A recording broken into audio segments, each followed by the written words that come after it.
et culture, une grande question qui me fait plaisir de partager avec vous un ensemble d'idées, surtout qu'elle s'inscrit dans l'institutionnalisation de ces forums de vie. Très rares sont les écoles qui aujourd'hui sont dans cette tradition et qui partagent leur vécu, leurs expériences, et permettent bien sûr à des personnes comme nous de voir cette génération montante et qui demain fera la fierté des entreprises de notre pays. J'avais relu avec beaucoup de précision les objectifs que je vais faire passer assez rapidement. Vous êtes à la troisième journée et je pense que vous les avez déjà appréciés. Et ma communication, telle qu'elle a été définie au niveau de ces grands axes par Simon City, va s'orienter sur la réflexion concernant les besoins de l'entreprise. Et qui dit besoin de l'entreprise, Madame Wagner vient de le rappeler, c'est des compétences qu'on cherche aujourd'hui, non seulement professionnelles, mais également comportementales, qu'on appelle aussi génériques. Vos enseignants de GRH pourront certainement mieux l'expliquer que moi. Et valeur des jeunes, et cette fois valeur avec un S. Ma petite contribution va être répartie en 4 points. D'abord, quel débat actuel le Maroc est en train de vivre sur l'emploi et les problématiques de la GRH. C'est Bernard Haj, président de la commission emploi et relations sociales de la CGEM, se fera un plaisir de revenir dans sa leçon finale sur certains points. La question des compétences des jeunes. Pourquoi? Dans quel contexte elle s'inscrit? Besoin des entreprises, et là on va être dans des paramètres qu'il faut prendre toujours avec sérénité. Je rassure Steve qu'il y a des endroits de préoccupation. Je pense que vous allez être la grande certitude des entreprises de notre pays et du reste du monde, parce que vous allez rapporter beaucoup de choses, et c'est ma grande conviction qui m'amène à faire ce métier d'ailleurs jusqu'à aujourd'hui. Par rapport à ce qu'a dit le professeur Chakaoui, c'est tout à fait la réalité que j'ai vécue durant ma longue carrière. Ce que je peux vous dire, c'est que l'histoire s'est énormément accélérée dans ce que j'ai vécu. J'ai eu la chance de vivre dans un groupe qui s'est énormément développé, qui s'est diversifié, mais dans lequel, pendant 20 ans, j'ai vécu dans la somnolence la plus totale. On était dans un secteur de monopole, dans un secteur protégé.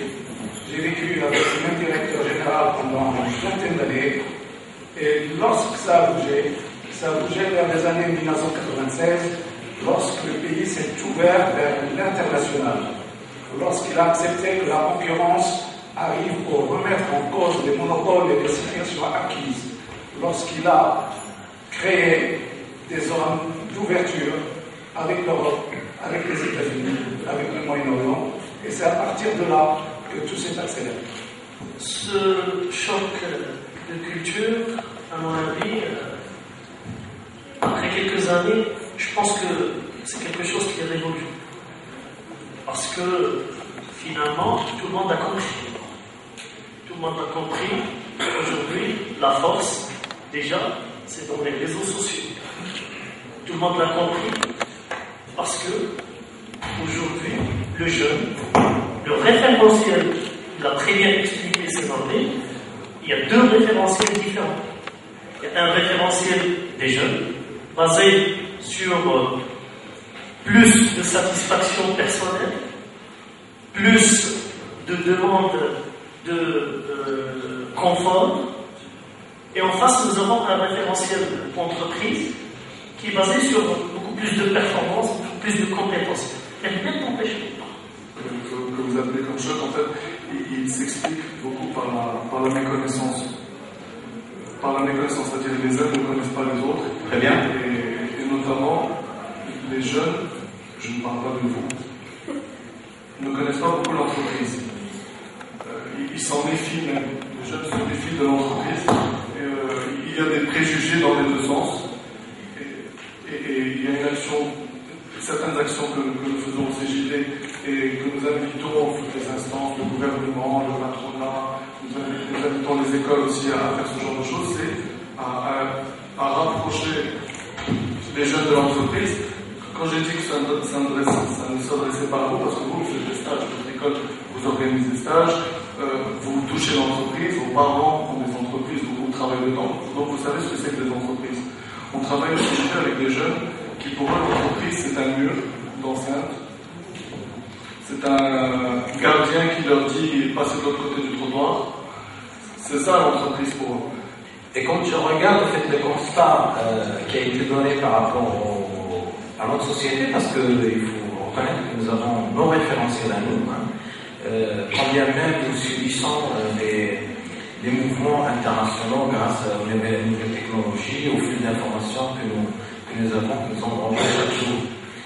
Je constate qu'il y a certaines grandes différences. On ne peut pas parler de génération X ou Y au Maroc comme celle qui est aux États-Unis. Parce que les environnements sont très différents. Les événements que nous avons vécus ne sont pas les mêmes. Certes, il y a des événements qui sont macro, qui sont internationaux, mais il y a des événements qui sont micro, qui sont propres à chaque pays, d'autant plus que nous vivons dans une société où la force, où la culture familiale est très forte. Donc, je constate que nous avons un décalage générationnel par rapport à celui au constat américain par rapport au Maroc. Alors, 100, 20, 20. Entreprise, qu'est-ce que ça veut dire? Alors, certains savent à peu près, mais le mieux c'est d'aller regarder dans le dictionnaire. Et nous, on a un dictionnaire en France que vous connaissez peut-être, probablement, qui est le Petit Larousse. Et le Petit Larousse Junior, c'est le dictionnaire qui est dans toutes les écoles. Donc, c'est vrai ce que je vous dis, l'institutrice dit, alors chercher le dictionnaire. Il trouve le dictionnaire à la page entreprise. Voilà, on regarde quelle est la définition du mot entreprise. Et vous allez voir que vous avez une très grande responsabilité, vous, futurs dirigeants d'entreprise, futurs créateurs d'entreprise, cadres dirigeants. Regardez ce qu'on trouve dans le dictionnaire, regardez ce qu'on dit à nos enfants. C'est quoi une entreprise? Voilà. Monsieur Dupont s'est lancé dans une entreprise difficile. Super, ça donne envie. Alors, une action à faire, travail. Le deuxième sens, c'est les employés de l'entreprise se sont mis en grève de l'usine de la société commerciale. Voilà. Et au-delà de la gymnastique, on va dire, sémantique avec les X, Y, Z, W, ce qui est important, c'est de comprendre le monde dans lequel on vit aujourd'hui. Ça, c'est important. Et là, vous avez une responsabilité clé, parce que nous rentrons justement dans une ère où la responsabilité devient la principale valeur. Cette responsabilité, ça veut dire que votre avenir dépend de vous, et non plus de votre père, de votre mère, etc. Bien sûr, il y a des fonctions politiques régaliennes, comme tu en parlais tout à l'heure, à savoir celle de l'État, qui consiste à créer les conditions de l'éducation du savoir. Et c'est intéressant ce que vous me disiez, parce que par rapport à la diaspora, moi j'ai l'habitude de recevoir pas mal de gens qui reviennent, et c'est normal, parce que je fais partie de cette communauté, et c'est vrai qu'il y a un cas fatidique au bout d'un an. Moi je dis souvent, c'est 6 mois, on ne craque pas, bon, on va faire encore un an. Et lorsqu'on a fait un an, on dit c'est bon, on va rester longtemps. Mais à un moment donné, où le mec qui a le logiciel vraiment du pays d'accueil et il ne change pas, ou alors il devient plus marocain que le marocain, et là c'est foutu. Donc ça c'est une réalité. Ça veut dire quoi, comme je vous dis là? C'est-à-dire que le monde dans lequel on vit fait que si on ne fait pas attention, on est attiré soit d'un côté, soit de l'autre. Et ça c'est fondamental. Et c'est pour ça que je parle de responsabilité.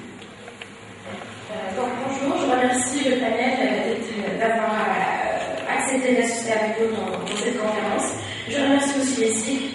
Donc pour moi, aujourd'hui, les jeunes cherchent la sécurité, la motivation, main-d'œuvre dans la prise de décision, travailler par objectif, on cherche l'évolution de notre carrière. C'est vrai qu'on est ouvert tous les temps sur les réseaux sociaux, oui, mais à mon avis, le jeune d'aujourd'hui, et si on lui procure tout ce que j'ai cité avant, lui, il peut travailler le soir, le week-end et même les vacances. Rien que pour atteindre son objectif et rendre encore son patron fier. Et là, il voudra encore recevoir une dose de motivation pour encore donner plus. Et là, je crois que c'est une relation de gagnant-gagnant. Car à mon avis, l'entreprise aujourd'hui est une famille. Et ma famille m'a donné un nom que je suis fière de le porter. Mais quand je vais chercher une entreprise, et je vais chercher à être recrutée dans une entreprise, je vais chercher une autre famille. Et là, une famille qui va m'aider, qui va me protéger, à qui je serai fière d'appartenir et de porter son nom. Là, je vous assure, M. Chokari, que nous n'allons pas quitter notre famille à 300 jours. Je vous l'assure. Pour souligner la richesse de vos interventions et la richesse du débat et des pistes de réflexion qui ont été identifiées, merci encore une fois. Je vais juste, c'est pas une conclusion, c'est peut-être une l'expression d'un premier mea culpa parce que j'ai été particulièrement interpellée par ce déficit qu'on nous-mêmes on détecte en tant qu'équipe pédagogique en ce qui concerne le savoir-être. C'est vrai que la réussite de la pédagogie gagnante, savoir-faire, savoir-être, est une préoccupation qu'on partage depuis très très longtemps. Monsieur Dany est à mes côtés, directeur pédagogique des SIG, et là pour témoigner, depuis quelques années, nous avons fait énormément d'efforts pour remettre en question nos modèles, en tout cas ceux qui permettent de renforcer les savoirs et les savoir-faire. Nous avons mis aussi beaucoup d'énergie et remis en question les modèles pédagogiques pour multiplier les occasions de contact et de rencontres entreprises, entrepreneurs avec nos étudiants. D'ailleurs, M. Spata nous fait souvent le plaisir de présider des jurys de création d'entreprise. Et donc, c'est vrai qu'on est dans cette logique. Nous constatons à l'occasion de ces rencontres le vrai clash au niveau savoir-être. Et nous cessons de répéter l'importance de travailler le savoir-être. Peut-être que ce qu'il faut faire aujourd'hui, et je m'engage devant M. le directeur pédagogique du groupe PECI, à travailler en concertation avec l'équipe pédagogique, les étudiants, l'entreprise. Ce qui nous manque aujourd'hui peut-être, c'est de travailler justement ce champ définissant les standards de savoir. Et ça mérite d'être précisé, ça mérite d'être défini, comme on le fait dans notre ingénierie, en cursus, en critères d'évaluation, en éléments apparaissant dans les bulletins, en éléments traduits par des évaluations progressives tout au long du cursus. Et je peux vous dire d'ores et déjà, étudiants, SIGiens et SIGiennes, qu'à partir de l'année prochaine, vous verrez certainement une rubrique portant sur l'évaluation de votre savoir. Parce qu'on sent quand même que c'est un élément très important à développer et qu'il faut qu'on soit au-delà du discours dans la mise en œuvre de ce dispositif. En votre nom, je vais me permettre encore une fois, c'est le plaisir que j'ai à l'occasion de chaque événement, de remercier les intervenants. Je vous demande un standing ovation, de vous lever, de remercier et d'applaudir l'ensemble des intervenants. Merci. Ladies and gentlemen, وعلى أن نلقى بكم إن شاء الله في فرصة أخرى نتمنى لكم أسعد وأطيب الأوقات. Les intervenants et également Cheers. Encore. Merci. c'est moi, c'est nous. À bientôt.